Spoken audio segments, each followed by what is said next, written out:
انگریزوں نے کیا کیا, کتے کو اتنا پروٹوکول دے دیا. ایک عالم کہہ رہے تھے کہ انگریز نے مجھ سے کہا تم لوگ اس کتے سے نفرت کیوں کرتے ہو, کہ یہ تو اتنا جو ہے وہ کارآمد جانور ہے. تو وہ عالم کہتے ہیں میں نے کہا کہ کارآمد جانور ہے تو ہم اس کے سے فائدہ اٹھاتے ہیں, اس کی جو اللہ نے اس پہ صفات رکھی ہیں, شکار بکار کرتے ہیں, اس سے پہرے داری کے کام آتے ہیں, اس سے فائدہ اٹھاتے ہیں, لیکن اتنی عزت نہیں دیتے کہ فیملی ممبر بنا لیں, کیونکہ ہے بہرحال کتا. انگریز نے کیا کیا, کتے کی اچھی خصوصیات کی وجہ سے اسے گھر کا فرد بنا لیا, اور جو اپنے بچے تھے ان کو باہر نکال دیا. ٹھیک ہے نا, جو انسان نہ چچا نہ ابا کو بھی باہر نکال دیا. ابا میں بھی تو ابا میں کتے سے زیادہ اچھی خصوصیات ہیں بھائی, ان کو اولڈ ہاؤس میں داخل کر رہے ہو تم, کیسی ہمخانہ بات ہے یا نہیں ہے؟ ابا کتے سے تو اچھے تھے نا, ان کو بڑھاپے میں کیا کر دیا, اولڈ ہاؤس.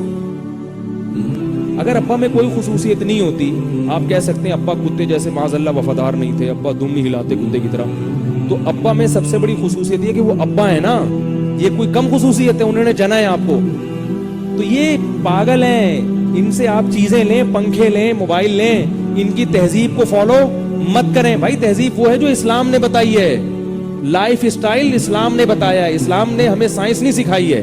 تو سائنس آپ ان سے لے سکتے ہیں, جو زندگی گزارنے کا طریقہ ہے وہ ہمیں قرآن و سنت نے بتایا ہے, وہ ہمیں قرآن و سنت سے لینا ہے, وہ ہمیں جیپنیز سے اور فرانسیسیوں سے اور گوروں سے نہیں لینا.